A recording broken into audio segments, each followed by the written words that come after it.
Hello and welcome to the presentation. So today I'm going to talk to you about a new way of collecting and measuring psychological data. Over the last several years, myself and colleagues in the Social Identity and Groups Network team at the University of Queensland have been developing a new online platform known as Social Identity Mapping. Today I'm going to talk to you about how important this tool is for the research we do in the SIGN group, but more particularly I'm going to talk to you about the latest iteration of this tool, which has been developed in conjunction with an external software company to a very high standard, and one of the motivating factors for that redevelopment was to ensure that the tool was as flexible and adaptable as possible. What that means for you is that we can, using this tool, get participants to map out pretty much anything we want to get them to think about, and we want to measure in terms of a psychological process, whether that be group memberships or social identity or emotions or learning approaches or media sources or even the layout of your classroom. So we really hope that this very powerful tool can be of use not only to people working in the field of social identity research, but to researchers more generally who wish to map out various psychological phenomena. So in order to begin this talk, I want to situate it in terms of social identity research and really capturing the question about why we need a tool in the first place to measure social connectedness. So in order to do that, I'm going to do a quick deep dive into social identity research and particularly what a social identity is. So social identity, the social identity approach refers to a social understanding of human psychology. I often refer to that or refer to us as the hardcore social psychologists. Social identity as an approach is based on two underpinning theories, two very complementary underpinning theories, social identity theory and also self-categorization theory.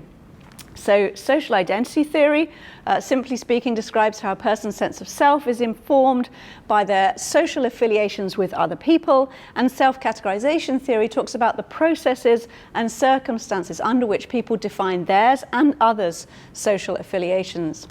So in summary, what we're looking at here is that the self is pivotally defined by its situated social experiences. So when we talk about a person's sense of self being defined by their or informed by their social affiliations with others, that is the social identity. That's what the social identities are that we're talking about. That's the currency of this research. So effectively, when we think about people's, for instance, their roles, their vocations, that sense, that social identity, that sense of who you are, creates a very powerful frame of reference when understanding psychological process. But we have multiple different social identities, and so other affiliations such as group memberships, shared interest groups, activity groups, hobby groups, belief-based groups, they also create very strong sense of connection to others and create different identities for us. Also, obviously, family and friends inform our sense of who we are and provide us with a whole range of other different social identities. And so what we know is that these different social identities are activated at different moments in time and in different places. So when we're at work, our work-based identities come to the fore and they will inform how we think, feel and behave. When we're in other group situations, those different identities will be activated. If we're in a situation in which an identity is being strengthened and validated, that social identity will become stronger as a result, or it can work the other way. We can feel disidentified with our current context, which will weaken that sense of connection, then potentially strengthen other forms of connection as an alternative. And of course, when we're with family and friends, we have other ways of kind of thinking, feeling, behaving. A mum, for instance, dropping her child off in kindergarten in the morning will have a whole different set of psychological principles being activated as opposed to when she's appearing in court as a barrister, for instance, later that afternoon. And so what we know from decades of research in the social identity tradition is when these different identities are activated and made salient at different moments in time, the self being, as I say, constantly in interaction with its social context, that really impacts on how a person thinks, feels and behaves. Their attitudes, their norms, their approach, etc. will be informed by whichever type of social identity is to the fore or made salient at that particular point in time. And that's really key when you're trying to understand psychological process and psychological outcomes. Social identity research doesn't just look inside the black box of the individual. We're always looking at how the person is in interaction with their social context, and the vehicle for that interaction are these social identities that comprise our sense of self. So the social identity tradition or approach has been going now for 5 decades. It began in the 1970s with Henri Tajfel's work on intergroup relations, and many of you will have heard of his studies using the minimal groups studies paradigm, which was the first and very groundbreaking piece of work that highlighted just how important a sense of connection was to others, but how even the merest and most minimal of connections can have a very significant impact on how people think and feel and behave.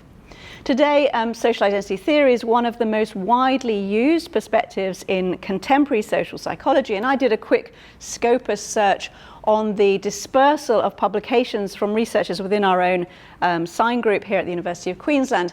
And what we can see here is about half of our journal publications are featuring in psychology journals, but then we've got 20% in social science, we've got medicine there, 10% arts and humanities, business, 7% health professions, and then when you look more closely into the field of psychology in particular, we've got 36% in social psychology, but we've also got 20% in applied psychology, which is a very important space for our research, general psychology, just under 30%, clinical psychology, experimental and cognitive, developmental and neuropsychology. So you can see the social identity approach is a very broad, it's a very user-friendly approach that gets deployed and used to tackle a number of questions in terms of a range of populations and a range of situations in society. When I was doing the research for this talk, I came across this landmark article by Rupert Brown about the Tajfelian legacy. And in it, he quotes Konstantin Sedekides, a social identity researcher. And I just wanted to read this quote to you because it sums up, it concludes by really highlighting exactly why it is that we have developed the social identity mapping tool. So he said, when Tajfel came on the scene, the field was still behavioralistically orientated, and influential theories of intergroup processes emphasized objective reality or behavior. Tajfel did not deny the relevance of these approaches, but went beyond them. He made us realize that the subjective is also important. Social identity has implications above and beyond those of realistic conflict. In doing so, he linked with the individual with society in a masterful manner. When groups are incorporated into the self, this matters and has consequences both positive and negative. I just want to underscore 2 particular sentences here. In doing so, he linked the individual with society in a masterful manner, which is a very grandiose and ambitious sentence. And I think in a way, yes, it does capture exactly what it is that social identity research is trying to do. As I say, trying to mechanize and understand and shed light on the fact that the person, the sense of self, is constantly in interaction with its social context. But how do we do that? How do we fulfill that extremely ambitious statement or motivation? Well, the second sentence, or the sentence that comes after, attempts to explain how that happens. So here he writes, when groups are incorporated into the self, thus creating identity, this matters and has consequences both positive and negative. So effectively what we're describing here is these identities that are really important to understand when you're trying to look at psychological processes and outcomes. These identities are based on the groups that people feel connected to, their social affiliations that they feel connected to. And that is the currency of social identity research, and that's the thing that we have to get out there and measure and work with when we're really delivering and thinking and talking about and trying to harness social identity in action. So of course, when we go out into the real world and we look at what this means outside of the laboratory, if you like, or at least outside of our intellectual thinking space, we don't really go to people and ask them about their different identities. That's too abstract, it's too dry, it's too academic a term. So we talk to people about the different groups in their life. Even the word groups can be problematic. It's a little bit of a loaded term in certain contexts. So we often have to explain that ultimately, when we talk about a group, we're talking about a very subjective sense of connection that the individual themselves can define, any sort of sense of connection they share with others. We go and we talk to people and get them to start to think about the different groups in their lives. This data that I'm showing you here is taken from a real data set with the participants who were asked about their group memberships, and it was a population working within an educational context. And so this particular individual listed 6 groups, so volunteer community group, work coffee group, lab group, immediate family, community group, and their early career research group. But of course, the sense of of self is not equitably divided up into neat little parcels of identities. Some identities are more important than others. So when we talked to this person about what were their more important identities, they described how their volunteer community identity was very important, their community group identity was important, their immediate family connections very important, and their work-based connections less important, work, coffee group, lab group, early career group. But of course, when we ask them about which identities are important in different situations, for instance, at work, we see different things coming to the fore. So of course, in a work-based situation, for this person, inevitably their work identities become much more important, their early career group, their coffee group, their lab group, and those important general identities then are pushed more to the back. So, as I say, decades of research, 5 decades working within the social identity tradition, and what we know is that these groups are really important when we're looking at and trying to understand social identity in action. And we know that number of groups is important, but only important to a certain extent. It's a little bit like financial resource. People seem to need a sufficient amount of social identity resources to get by, to provide them with what we often call the social cure, or the sort of psychological buffer, or the activation that allows them enough sense of connectedness to other people to provide the positive outcomes that we know are associated with good social connections. But above and beyond that, quantity of social identities really doesn't do very much. Beyond that kind of sufficient amount, what we're really looking at more importantly is the quality of connection.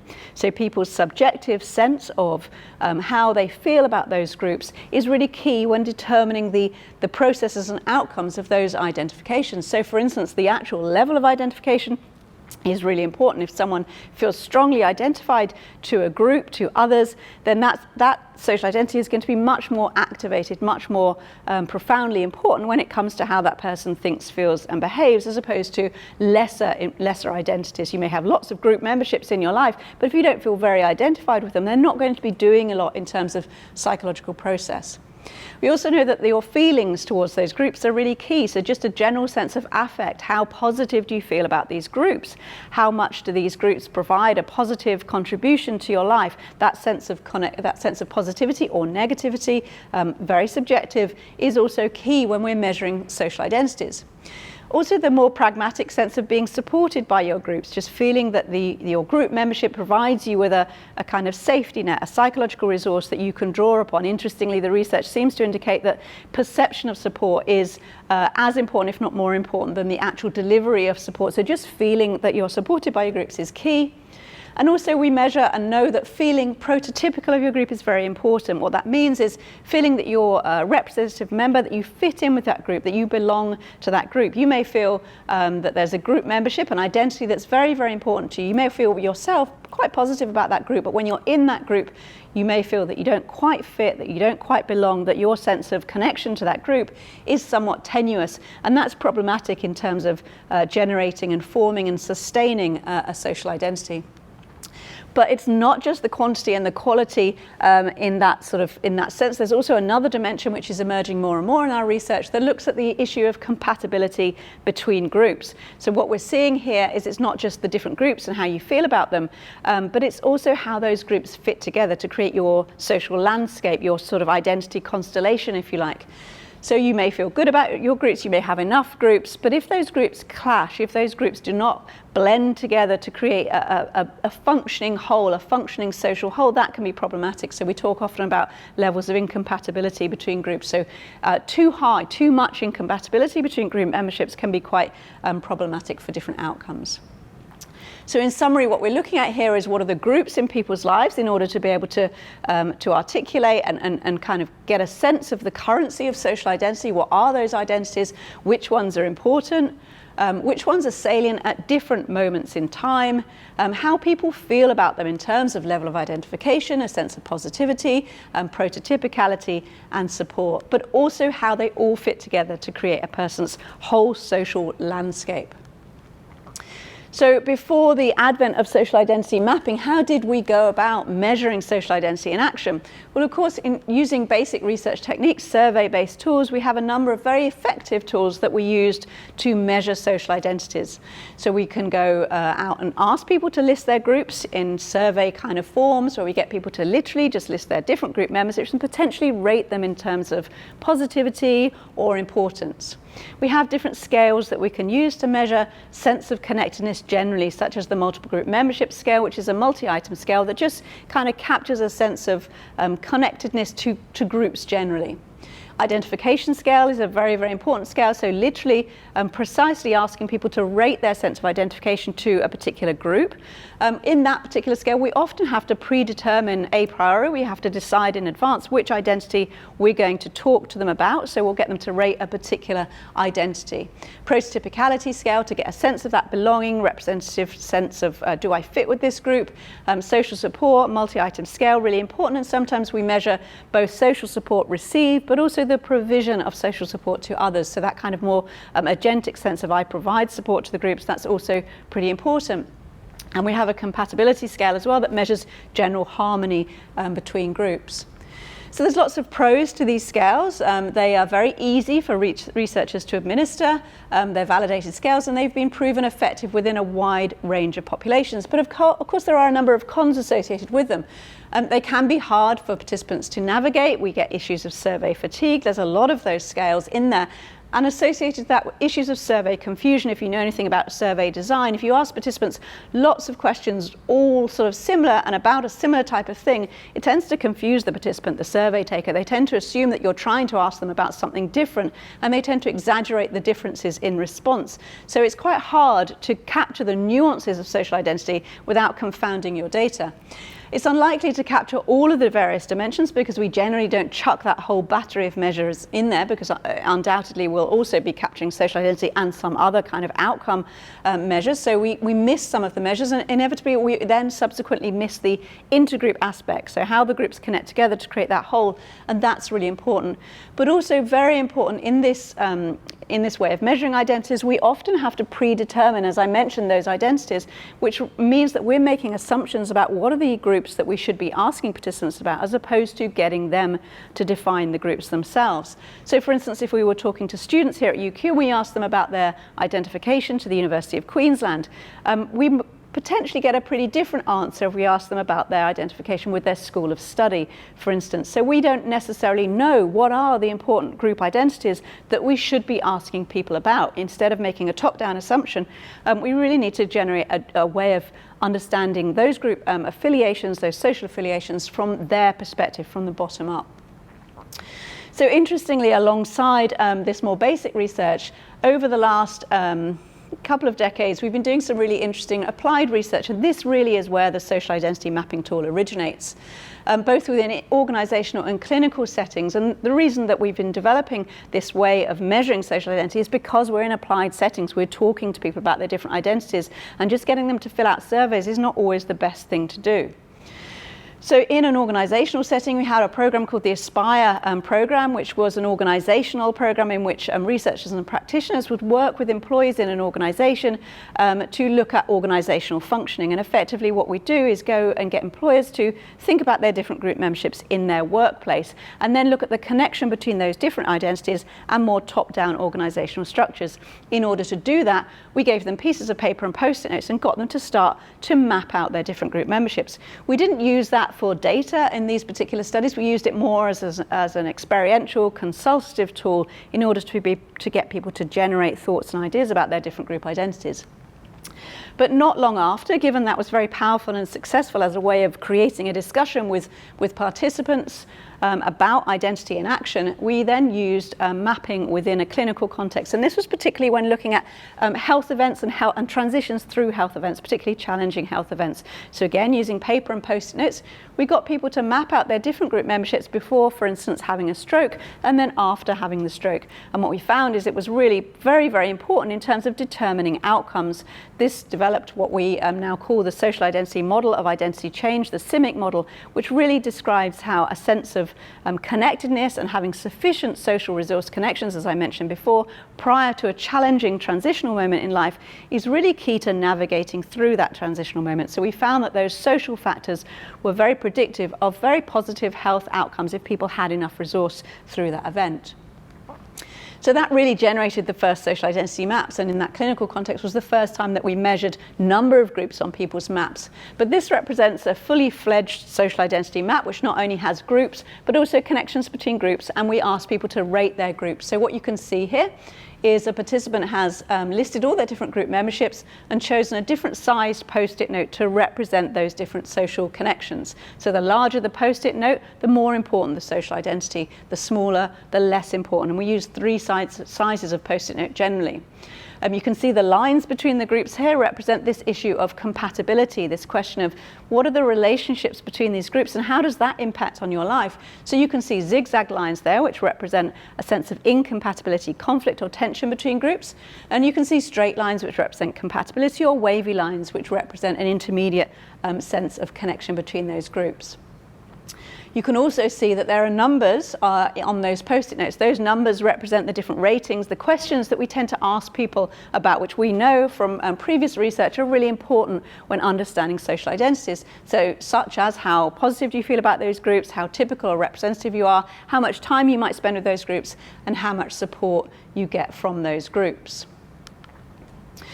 So we realized pretty quickly that this was a very, very effective and powerful psychometric tool. So Tegan Cruitz and colleagues here at the University of Queensland validated this paper-based social identity mapping tool in a very good, powerful paper, Social Identity Mapping, a procedure for visual representation and assessment of subjective multiple group membership. And what Tegan did with colleagues is went through and looked at the psychometric dimensions of this tool. Was it easy? Did it have good internal consistency, etc.? And we found unanimously across the board, it was a really, really effective tool. Participants liked using it. It was easy to use. It had strong internal consistency, both good convergent and discriminate validity, and good predictive utility. And so that was great. We were really pleased. The predictive utility showed some really strong outcomes in terms of well-being measures. And so there were a lot of pros associated with this particular tool, such as its ability to capture social identities in depth in a way that we'd never done before. It was a very rich data source and very experiential learning activity, both for the participants doing the map, but also for the facilitator who'd be delivering the activity. But there were a lot of cons associated with that activity. It requires facilitation, obviously, therefore time and intensive and resource intensive, etc. Inconsistencies in delivery because of that human element, invariably so. The analog data entry was and is painful beyond belief, and it's therefore unscalable as a solution. So inevitably, we knew at this point that we needed to develop an online version of this tool. So this online development process has been going for a number of years. It actually started back in 2015 when we developed our own internal UQ pilot to basically look at does the mapping tool really work in an online digital sense. We then, 2 years later, developed an external, very high level pilot that's been functioning and used ever since. And here today in 2020, we're about to launch the latest iteration of it, which is a fully fledged, fully functional delivery of the online mapping tool. Just to give you a bit of a walk down memory lane, this is what the first social identity mapping tool actually looked like. This was created by our programming team here at the University of Queensland. So basically just emulating exactly the same thing that people did with paper. So we had, instead of post notes, e-notes, different sizes to represent importance. People could move them around on screen, answer questions about them and connect them together, etc. We then developed basically a kind of friend of a friend scenario. We had a fantastic software developer who had some time on his hands, who developed this working version for us and allowed us not only to then run mapping studies with people, but to then access the data behind the scenes in order to analyze the results from these studies. And this is what we have had in place for a number of years, really, really successful, and has worked very well, as I'll show you. So of course, we did need to validate this tool. We couldn't just assume that doing a mapping activity by yourself on screen was going to be in any way as powerful or effective as doing a paper-based mapping activity with a facilitator. So myself and colleagues here at UQ, we led a very extensive validation process in order to check out the strengths and weaknesses and aptitudes of this tool. And again, we were really pleased to find that it was very, very successful. We ran 5 different studies with a range of different populations, from community samples to students to new mothers to retirees. We really wanted to check out whether or not this tool worked for a whole broad cross section of people. We found that it had very good usability. People found it easy to use. They enjoyed interacting with it, and it was pretty straightforward for them. It had good internal consistency. In terms of usability, you can see here some of the measures that we use: ease of enjoyment, ease of use, enjoyment, learning, positive experience, and recommending it for others. So very high scores there across the board with all our participants. In terms of internal consistency, interestingly, time taken to make a map was pretty short, so between 5 and 10 minutes, people would create some pretty data-rich maps. Average number of groups, 5, range from 1 to 11, important groups 2, positive groups 4, representative groups 4. So you can see we got some really good maps with a good broad cross-section of all the various dimensions of the mapping activity captured in people's maps. Discriminate validity, we wanted to ensure that the tool was not inadvertently measuring things or being distorted by more non-related variables that would be impacting on our analyses. So we checked that the tool was not systematically associated with some basic points, basic socio-demographic issues such as age, gender. We also did a social desirability scale to make sure people weren't just kind of performing when they were doing their mapping for us. And we put in individual personality measures as well, particularly the question of extroversion. Were extroverted people just producing more high quality group maps? We found that there was no systematic relationship between our variables and these constructs, and so that was great. In terms of predictive utility, across these studies we consistently measured 2 particular well-being outcomes, life satisfaction and depression, and we found strongly across all of those studies that our SIM variables, the quality, not the quantity, interestingly, were related to those well-being outcomes. So what you can see here is number of positive groups was strongly associated with life satisfaction, less associated with depression. And representative groups in the same way, supportive groups in the same way, and also the proportion of compatible links. But you'll note, the total number of groups on people's maps and the amount of time they spend with their groups had no relationship to those outcomes. We actually did a meta-analysis on our 5 studies, a mini meta-analysis to see which were the most powerful measures of group membership, and we found it was positivity, prototypicality, support, and compatibility. We also looked at DVs that were related to the particular populations that we worked with. So as I mentioned, students, new mothers and retirees, and we had particular DVs relating to those populations. So here what we found was that positive group membership, number of groups and representative groups was related to intention to continue studying for students, which was really good to see. New mothers, interestingly, compatibility, both at 2 different time points, was related to attachment to child, which kind of makes sense in terms of the new role that you're taking on as a new parent. So compatibility between those new identities and those old identities was actually related to a subjective self-reported measure of attachment to your own child. A measure of adjustment to retirement, so being successfully adjusted to a retirement context, and what we saw there is positive groups and representative groups, so feeling that you fit in with your groups, was a significant predictor of that retirement and adjustment, which is also very good to see. As I say, we did a mini meta-analysis and we looked at those key determinants of what made a good group: positivity, representative support and compatibility, it turned out. And we then created an index, what we called a supergroup, so any group that scored above the midpoint on those 3 dimensions, positivity, representativeness and support, plus had more than 50% compatible links. And we looked at the data sets that had longitudinal data in them, and we looked at whether or not supergroups predicted kind of positive outcomes, psychological resilience over time, and we found that it did. We found that number of supergroups across time was predictive of increased intentions to study for students, increased attachment to child, and also better adjustment to retirement. So this particular tool has been used widely with a range of researchers, not only in our team here, but way beyond that. A lot of international collaborations and other researchers have accessed and used this tool to measure social connectedness in action with a range of populations. You can see there's a sample here of all of those. I went through and looked at all the citations from the online mapping tool, and this just gives you an indication of the number of different populations who have used the tool: firefighters, athletes, people with psychosis, ex-prisoners, retirees, veterans, new mothers, healthcare professionals, etc. So it really just shows you how incredibly successful this tool has been in terms of allowing researchers to get out there into the world and capture social identity in action and look at those variables in relation to the outcomes of interest for their particular work. Just a quick note also, one of the things you will have seen from the origins of the tool, the fact that the tool was developed within a very experiential, face-to-face kind of context within organizational settings, with the Aspire program, but also in clinical settings, looking at health transitions. And so actually one of the things about the tool which is so interesting is it's such a good, powerful psychometric device, but it's also a really, really powerful experiential activity to do with people in terms of getting people to think about social identity within their own lives. What does that look like in terms of their own group connections? There's nothing more powerful than sitting down and mapping out those group connections with them, either on paper or using an online tool. And subsequently, the mapping tool then forms a very key part of a number of our applied interventions. So we do a lot of intervention work in our social identity group, looking at how social connectedness can be really important in a range of different applied contexts and how we can use social identity to improve outcomes. So for instance, you'll see here we have a leadership development program known as the 5R program, and social identity mapping forms a key part of that. So we get leaders to do the mapping activity on themselves, but then also go through and do mapping with their various team members in order to look at social connectedness within their teams. And that's a really powerful way. We always get incredibly positive feedback about how key that was when it came to understanding social identity in action.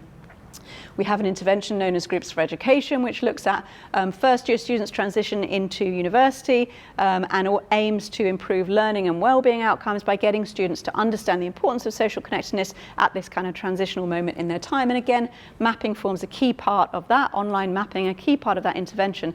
And so what we do there is we get students to map out their group memberships as they arrive here at the university, and then also we get them to think about potential new connections or adjustments that they can make to their social connections, which are going to be more aligned with their educational goals. So effectively, they then go on and create a future-orientated map, a map that they'd like to be having, owning, living in, if you like, say by the end of the first semester. And again, a really powerful way of getting people to visualize social connections. We have another program, Groups to Health Sport, which is a program that looks at career transitions for professional athletes. So the sense of identity when you're a professional athlete is profoundly important. You tend to be kind of somewhat consumed by that very, very important and key identity which drives your career. But of course, early retirement is inevitable for the vast majority of athletes, and that retirement point can be a real point of vulnerability for those athletes. So we've developed an online program in order to prepare people, a preventative program to prepare them and talk to them about the importance of connectedness and the importance of thinking about identity more broadly in order to prepare for those transitional moments in life. All right, so we got to the end of the development pathway with the particular iteration of the mapping tool for various reasons. Our software developer, who was absolutely amazing, but had many other things, understandably so, that he wanted to go and do, and we needed to ensure that the platform was able to be continued, was robust, was maintainable going forward. So we actually went to an external software group, a company, and we got them to recreate the mapping tool, which was a very privileged position because we had this amazing working prototype. We knew what we wanted, but we knew what we wanted to change as well in order to extend and adapt and get the tool to be exactly how we wanted it to be. So I'm going to present to you now the new tool. It looks like this. We have circles instead of squares. And what I'll do is I'll just run you through a bit of a screen capture that I've created, which shows someone making a map. And I've based it on the example that we had before with a person with their 6 different groups in that educational social identity data set that I showed you before. So basically, when you do online mapping, you get a URL. You can embed that in a survey if you like. You click on that URL and you land on a screen, an intro screen like this. Gives you a bit of information about the mapping process. This is all editable, so as a researcher, as a practitioner, you can write what you like here. So then the participant gets started. They click on the button there. The first thing that happens is they get a few what we call onboarding tutorial screens that just explain how to add groups to your map, or circles as we call them, moving those circles around, how you do that. You can size the circles, so we have up to 5 different levels of size. You can use that sizing functionality any way you want in terms of importance or psychological proximity, etc. Classifying circles, so you can choose what type of group or what type of circle that is, and according to the type, the color changes. We have questions that you can ask about the different groups or the different circles, and you can edit and choose the questions that you use, and you can connect those circles or groups together, and you can determine the type of connection. So the first thing the participant gets, the user gets, is a little bit of a kind of how-to as they click through on that first entry screen. And then you can see here they're adding their groups into the map. They write the name of the group there. So this one, they're starting with their work coffee group. So that's the first group. Don't worry, I then speed it up. So you can then see them adding all the different groups here, moving them around on screen. And we tend to get people to think about similarity, and we position groups that are similar closer together, groups that are dissimilar further apart. We're then getting them to size their groups. You can see some groups are becoming more bigger circles, becoming therefore more important in their maps, and we're getting them to classify the groups. The different classifications in this particular study are whether or not it's a family group, a work group, a friendship group, or a group that they can't classify. So that's what the different colours represent here. You can see those colours representing those different types of groups. And now this participant is answering questions about this group. So you have a slider scale. You can have as many questions as you like, and they can choose the response, their kind of subjective perception of how positive they feel about the group, how representative they might be of the group, how much support they get from that group, or how much time they spend with that group. So now they're joining the groups together with those different connection lines, which I talked about before. Here, the connection lines are determined by compatibility, so how compatible or incompatible are those groups. And you can see those little lines change color according to the definition of compatibility. And finally here, what the participant can do is they can click on this and they get a kind of result, a graphing result of all of the different ratings for those groups. So in terms of, for instance, how positive do you feel about the groups? All the groups are listed there, and they can see immediately which ones they feel they've rated themselves to be more positive or which ones are lower on the positivity scale. So that gives you a quick sense of how easy and quick it is to create a social identity map.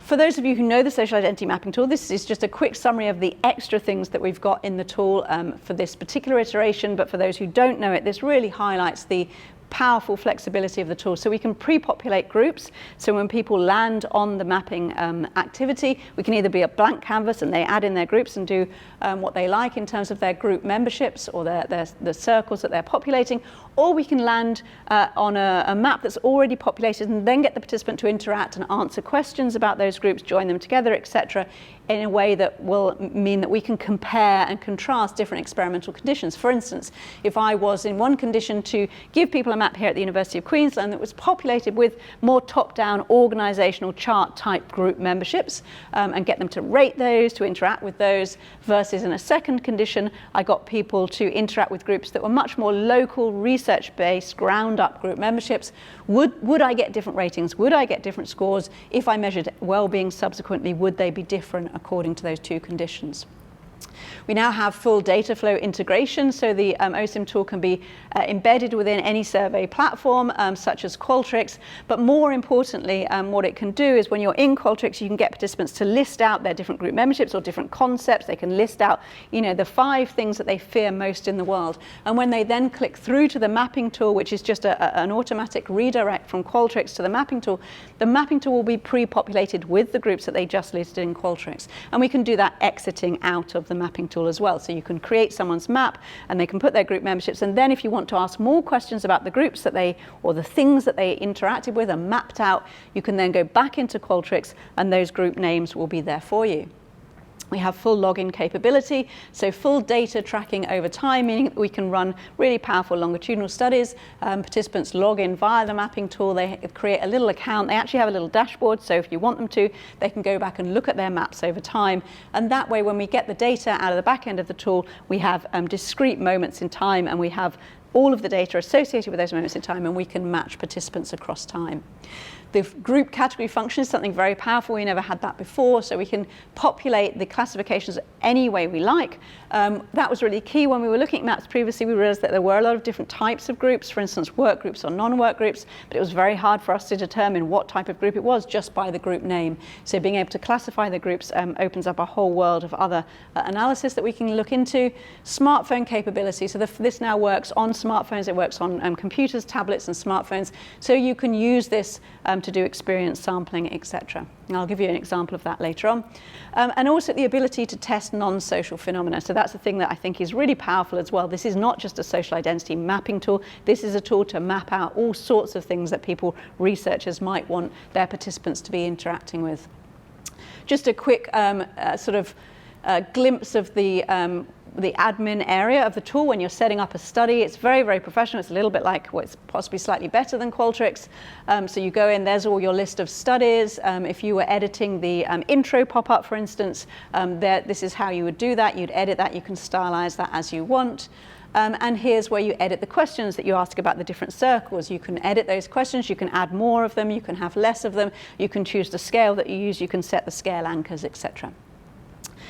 We've created, along with colleagues, a very a very powerful, extensive manual and instruction manual that gives people guidance on not only how to use the mapping tool, which I believe is actually pretty user-friendly and intuitive, but this manual is embedded with examples and different ways of encouraging researchers to realize what they can do with the extensive functionality that's now available in the tool. So in terms of the possible uses of Osim that are beyond a social identity framework, I've just worked up two different little examples just to give you a taster, but obviously the sky's the limit in terms of what people could do with this. So for instance, you could investigate the relationship between trust in media and well-being. So in this particular study design, you might just do a mapping activity and then embed in a Qualtrics survey after the mapping activity in which you'd ask people questions about their well-being. Or, for instance, an investigating daily emotion triggers, and you could do this just within Osim, random sampling 3 times a day, for instance, for over 5 days. So what would they look like? Let's look at this first one, investigating the relationship between trust in media and well-being. So when you first land on the tool, you'd have an intro pop-up, as I say, that explains the study. Who do you trust in this activity? We'd like you to categorize a selection of Australian news sources, for instance. So when they land on this mapping tool, this is pre-populated. So we've already got these group memberships there, and we want participants to interact with and answer questions with these pre-populated news media sources. So we can ask them, for instance, what do they think about the political orientation of this particular news or media outlet, left-wing, right-wing, neutral. We can ask them how much they trust this particular news source. Here I've set it up so that the size of the circle represents level of trust. The most trusted become the bigger circles in the map. You can ask them questions about each of those circles, such as how much does this news source contribute to environmental issues, financial issues, etc. So you get some really interesting maps that might look something like this. And in terms of what you would do with the data, you potentially might look at for instance, whether or not groups that are trusted more, media sources that are trusted more, people who have more of those trusted sources, does that correlate with well-being outcomes versus people who have sources of media that they trust less? You could look at the political orientation, so you could look at left-wing versus right-wing, for instance, and look at whether or not that had an impact on outcomes. In terms of how you would do that, it's very, very easy to export your data from the mapping tool. So you go into the admin area, you export the CSV file, and that basically gives you all the information you could possibly want about it. So you've got your basic descriptive information to track your participants in terms of their map ID, experiment ID, their reference, etc., the URL they've come in from and go out on. And you've got descriptive data in terms of the names that they deployed when they were making their circles, the comments that they might make about the circles, classifications, circle sizes, etc., etc. But then, of course, you've got all of the data that you'll end up analyzing. So the total number of circles in people's maps, the total number of circle types. So for instance, how many left-wing circles were there in their map? How many right-wing? Total number of trusted circles, etc. And then that gets broken down by the total number of left-wing that were highly trusted, etc. So there's no end to what you can do with your analysis at that point. So here we can see all those different ways of breaking down the data, total connections, and total connections according to the types of connections as well. What you also get is average levels on those rating scores. So when we ask questions about how positive you feel about the group or the contribution to environmental issues, we get an average mean score across the map. But of course, you can get that broken down also by category. So what were the average scores in terms of contribution to environmental issues for circles or groups or media sources that were categorized as left-wing? And also you get that broken down by classified as how much you trust that source, etc. So yeah, no end of analysis that you can run here. In terms of the other study that the example to give you a bit of a taster about this one, investigating daily emotion triggers, you do that on a phone, for instance, so that could be an experience sampling study. You'd get people to click on a URL, they'd get an SMS reminder, however you want to do that. Today, they'd get a little intro tracking today's emotions. You could do that pre-populated as well, so you might ask people to interact with preset emotions, happy, content, angry, or they can add their own emotions in, etc. That's obviously completely up to you how you design your study. They can rate that emotion in terms of, would you say this emotion was pleasant, unpleasant, how long has it lasted? You can get them to categorize the emotion, for instance. This emotion was triggered by family members, triggered by friends, triggered by work colleagues, etc. And you can also get them to connect those together, so how much overlap, for instance, is between these different emotions.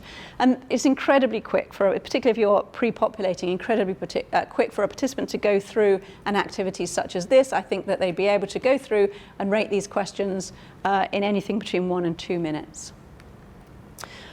Before I go any further, I'm just going to play for you a little video that we've created. This is effectively our advert for the social identity mapping tool. It's a very short 2-minute piece that just sells and explains within a social identity context, within a social connection context, just how important and powerful the mapping tool is. Understanding human behavior is one of the biggest endeavors of our time.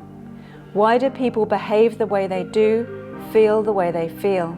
Human life is too complex to only look for answers inside the individual. For a full answer, we need to step back and look at the person in their social surroundings. What are their different roles, connections, and identities? And how are these shaping how they see themselves in the world, and therefore how they think, feel, and behave? Social identity mapping gives us this information. Built on the back of decades of psychological research, this validated psychometric tool allows a person to create a visual map of their different identities, rate how they feel about them, and how they fit together to create their own unique world. Insights from the tool allow us to see, measure, and understand these different influences that might be guiding some behaviors or stopping others.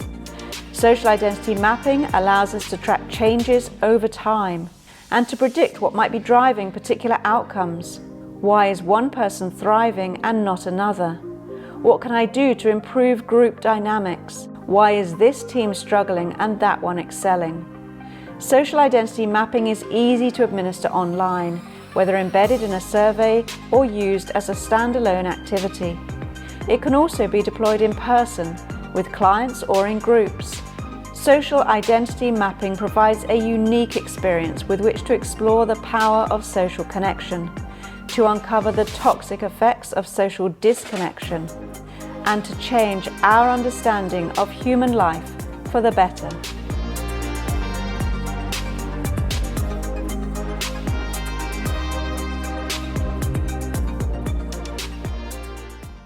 So as you can see, we're only slightly ambitious. In terms of how people can access the tool, how do they get their hands on it, how do they use it, we have a license for academics which has an annual fee, plus there's a multi-license for academics. That'll be up to 5 different licenses. That's obviously more cost effective.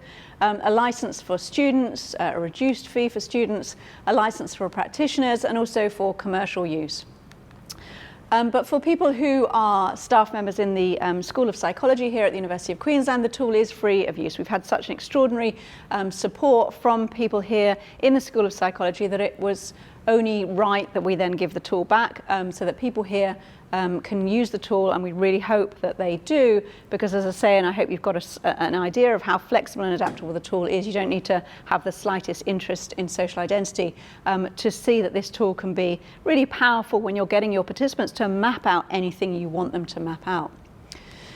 In terms of more information, if you want information about contracts, do contact Naomi Westwood here in the team, or if you want information about licenses, please do contact Karen Collier, also in the team here. So really, that's it. I just want to, before I wrap up, it's impossible really to thank the number of people. You've seen how long this tool has been under development. So many people have been involved in this tool. It's an integral part of all of our research in the SIGN group.